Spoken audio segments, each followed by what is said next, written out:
countable. Okay. So,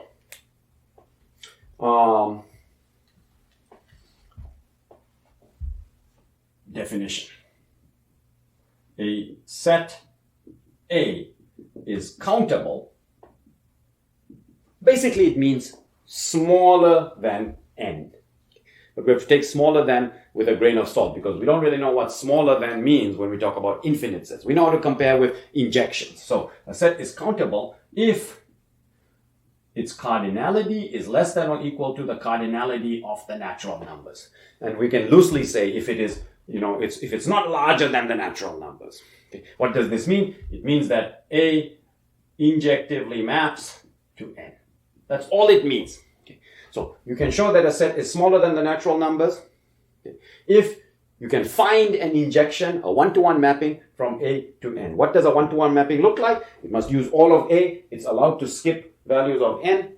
Okay. But if once you use one of the values of n, you cannot use it again for some other member of A. Okay. That's the definition of an injection. So what we have shown here is that any finite set possesses such an injection. It's just a trivial injection. You just map the first element to 1, the second to 2, and so on. Okay, so any finite set has size at most, has cardinality at most, the cardinality of n. So any finite set is smaller than the natural numbers. Well, that's intuitive. Okay. So, 1. Any finite set is countable. 2. Exercise.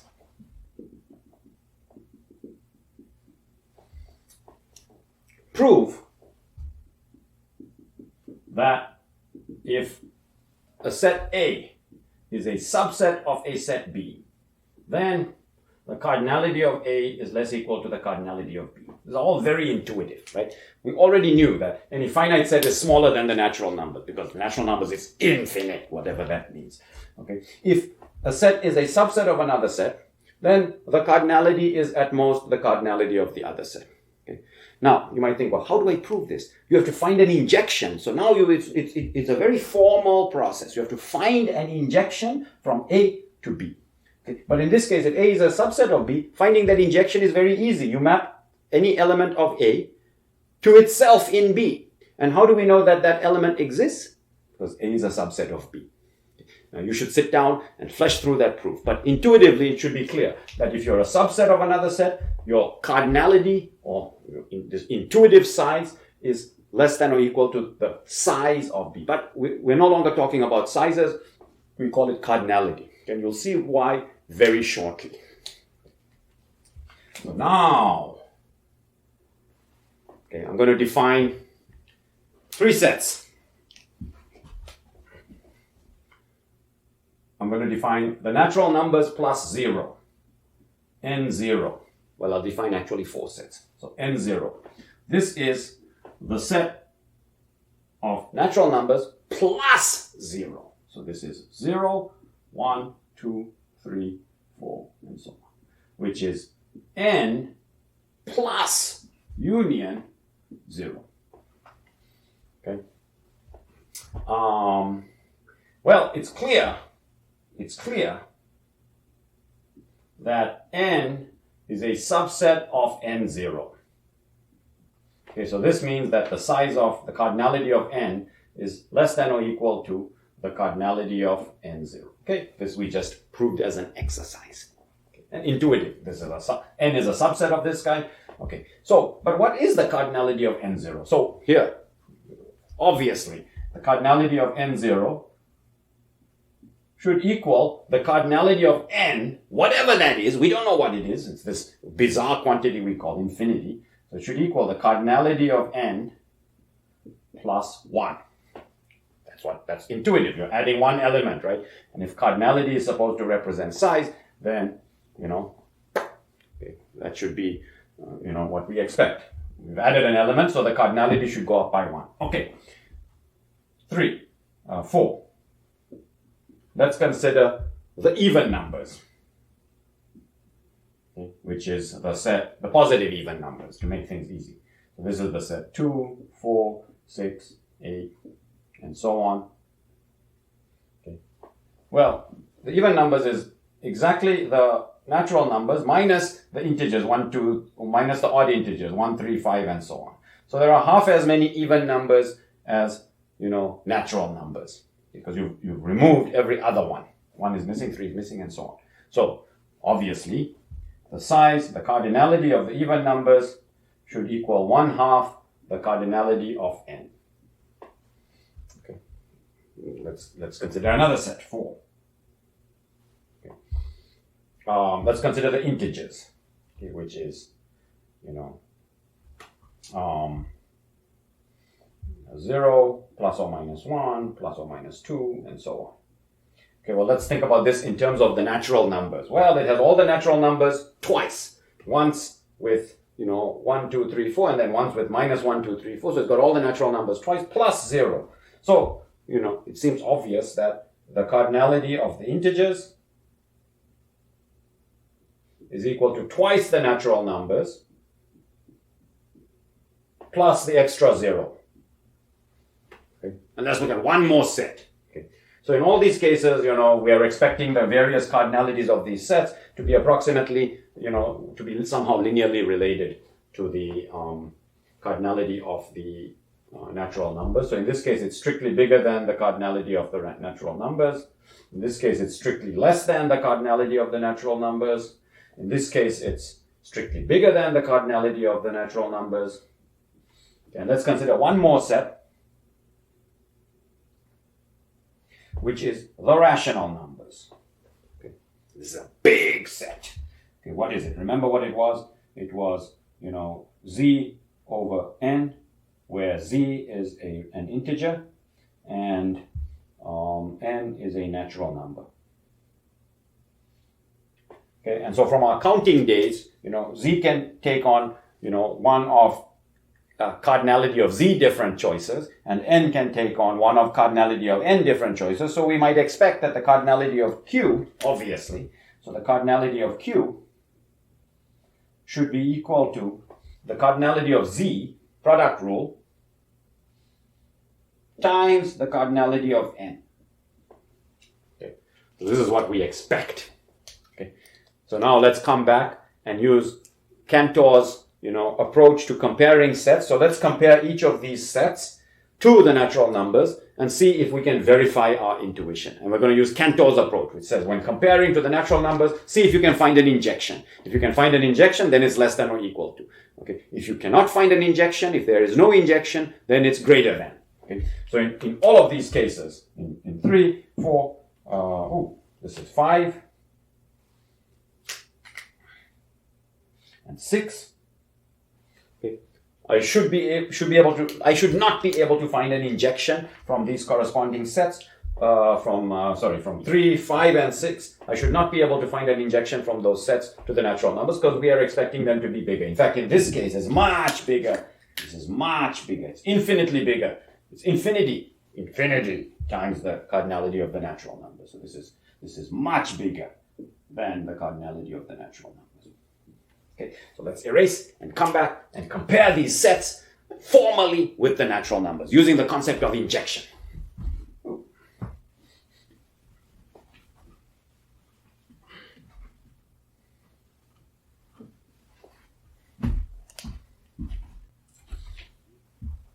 Okay, let's compare each of these sets with the natural numbers using Cantor's method of injection. Okay, we'll go through n0 slowly. We'll quickly do e and z. Okay, and then we'll see what's going on with the rational numbers. Okay, so n0. Well, it's clear that n, the natural numbers, is a subset of n0. So this means that, the cardinality of n is less equal to the cardinality of n0. Okay. Now, I'm going to prove that the cardinality of n0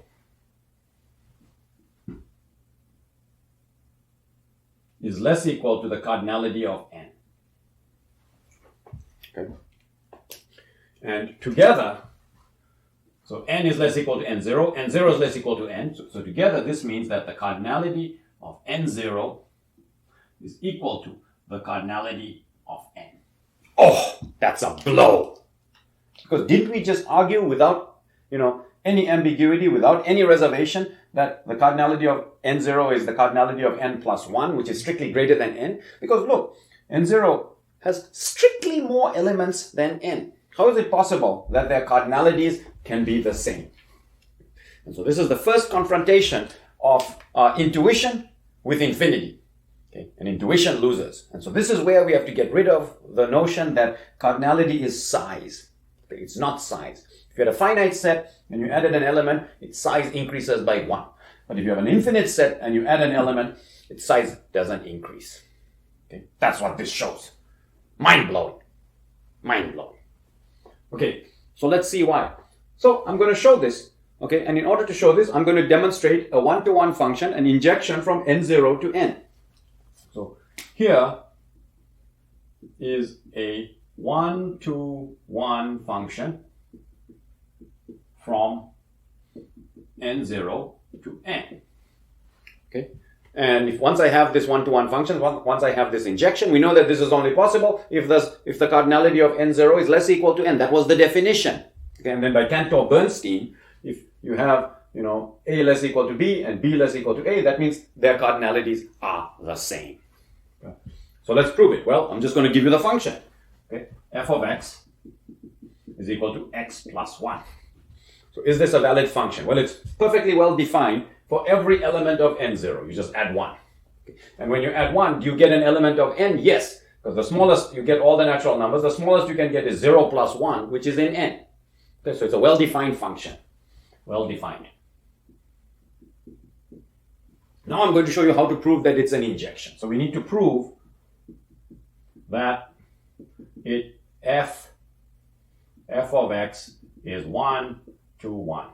Okay, so that's all we need to prove. It's a well-defined function. We need to prove that it's an injection, that it's 1 to 1. And I'm going to illustrate how we typically make such proofs. So let me sort of make sure I don't erase that. Okay, so we prove such things. We prove that a function is an injection typically by contradiction. By contradiction. So let's assume it's not an injection. So assume f of x is not 1 to 1. Okay, and now what does that mean? So this is how the proof by contradiction goes. What does it mean that f of x is not 1 to 1? Well, if it's not 1 to 1, it means there are two different elements, x and y, which both map to the same number. Okay. It means that x, which is not equal to y, maps to the same value. What does that mean? That means that f of x equals f of y. Okay. Now, you use the fact that f of x equals f of y to get a contradiction. What does f of x equals f of y mean? It means that x plus 1, f of x is x plus 1 is equal. So this means x plus 1 is equal to f of y, which is y plus 1. Subtract 1 from both sides. This means that x equals y. Anyone see the contradiction? Yep. Because, the fact that f of x is not 1 to 1 means that there is this x not equal to y, for which f of x equals f of y. And now we just showed that x equals y. X not equals to y, x equals y. Very fishy. Fishy. And that's the end of the proof. That means that f of x is 1 to 1. And so that's the end of the proof. That's the way a contradiction proof goes. Okay. And typically, if you need to show that something is an injection, some function is an injection, you have to prove it this way by contradiction. Assume it's not an injection. Okay. That means you have two values which map to the same value. Okay. And then use the fact that they map to the same value to derive a contradiction. And once you have the contradiction, the assumption that f of x is not 1 to 1 is false. Okay. So therefore you conclude that f of x is 1 to 1. So it is an injection. So there is a mapping that's an injection from n0 to n. It means that the cardinality of n0 is less equal to n. A disaster for intuition. We thought that the size of n0 was n plus 1. No, it's n. The cardinality of n0 is equal to n. So this is wrong. It's equal to n. Stunned. Okay. Now, let me show you pictorially what's going on. And very often we resort to the pictorial type of picture. Okay. So pictorially what's going on? since the cardinalities are the same, I should be able to find a bijection. So pictorially, what's going on? Here's n0, here is n. So n0 is 0, 1, 2, 3, 4, 5, 6, 7, and so on. N is, so this is n0, n 1, 2, 3, 4, 6, 7, 8, and so on. And my bijection x plus 1, my injection x plus 1 happens to also be a bijection. And we can illustrate that in this way. So these guys are paired together. And the funny thing is, even though I have, in theory, strictly one more element in n0, which is this 0, I never run out of the ability to make the pairs. So every n0 is paired with an n, and every n is paired with an n0. Okay. And so this is a bijection.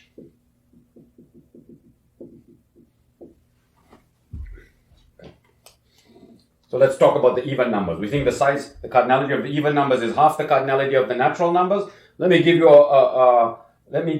a bijection from the even numbers to the natural numbers. Okay. So even numbers map bijectively to the natural numbers. Okay. Here, 2, 4, 6, 8, 10, so on. This is the even numbers. The natural numbers 1, 2, 3, 4, 5, and so on. There's my pairing, my correspondence. And I'll never run out of even numbers. Even though it looks like I have twice as many natural numbers, I'll never run out of even numbers. And if I want to know what's this mapping is, okay, I'll give the mapping from n to e. So f of x equals 2x. This maps n to e bijectively. So it maps n to e bijectively. Okay. And check that it's a valid function. Well, certainly we can evaluate it for every element of n. Okay. It maps to an even number, so it maps to an element of e.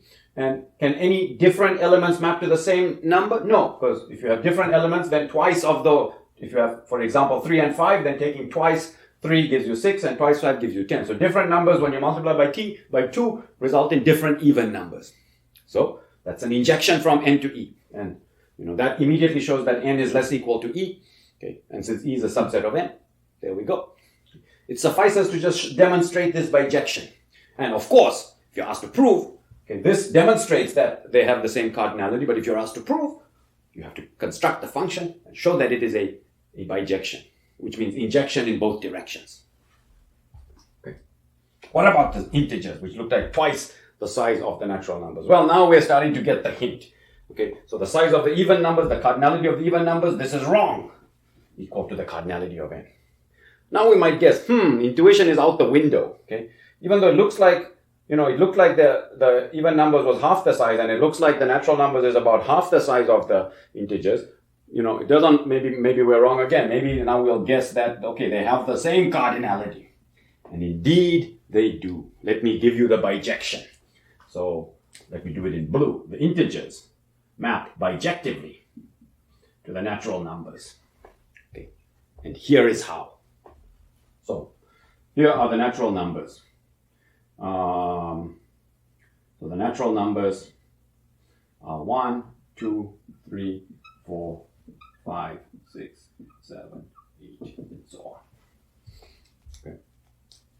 And I'm going to put the non-negative integers up on top. Let's say 0, 1, excuse me, 0, 1, 3, 1, 2, 3, 4, and so on. And I'll put the negative integers on the bottom. So -1, -2, -3, -4, and so on. And here, 0 to 1 paired, 1 to 3 paired, 2 to 5 paired, 3 to 7 paired, 4 to 9 paired, so this would be 9. Okay, and let's look at the negative integers. -1 to 2, -2 to 4, -3 to 6, -4 to 8, and so on. Okay, so what am I doing here? I'm pairing all the non-negative integers with odd numbers, And the non-negative integers is basically n0. And we know that, n0 is basically having the same cardinality as n, which has the same cardinality as the even numbers, which also then has the same cardinality as the odd numbers. So I'm basically pairing the non-negative integers with odd numbers and the negative integers with even numbers. That's it. Okay.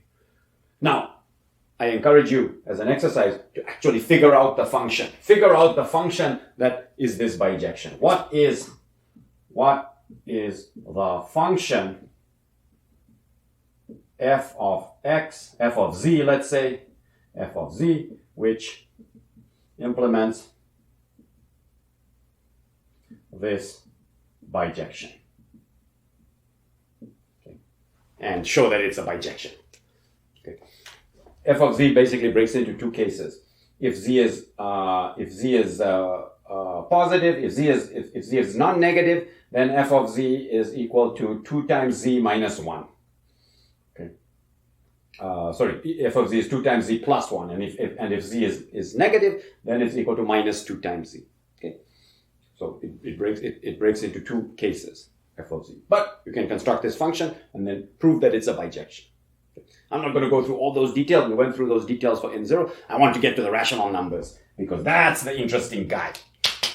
It looks like the size of the cardinality of the rational numbers is a huge number, infinity times a huge number, infinity. We might expect that the cardinality of the rational numbers is much bigger than the cardinality of the natural numbers. There are way more rational numbers than natural numbers. And one way to sort of try to make sense of that intuition is to say, between any two rational numbers, there are not just one, but infinitely many other rational numbers.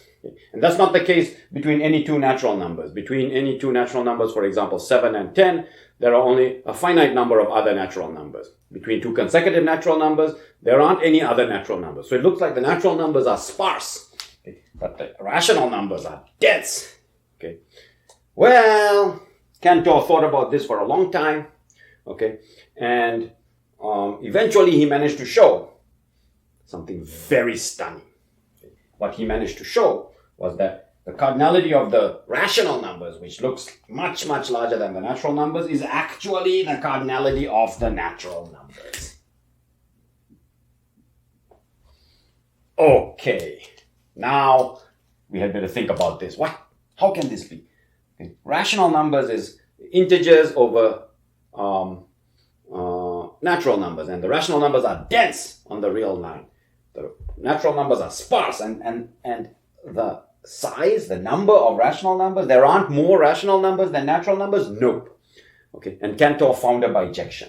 Okay, now, it's going to be a little bit easier for us to show that bijection using a different method, which we call the list method. Okay, so we're going to erase, and I'm going to show you the list method. And this is usually the method for showing that some set is countable. It's sort of an informal way to show that it's countable. The formal way is, of course, to show that there's an injection from Q to the natural numbers. But I'm going to show you what an injection looks like, okay? And, summarize it in what's called the list method. And the list method is very powerful for showing that a set is countable. Okay, so let's erase.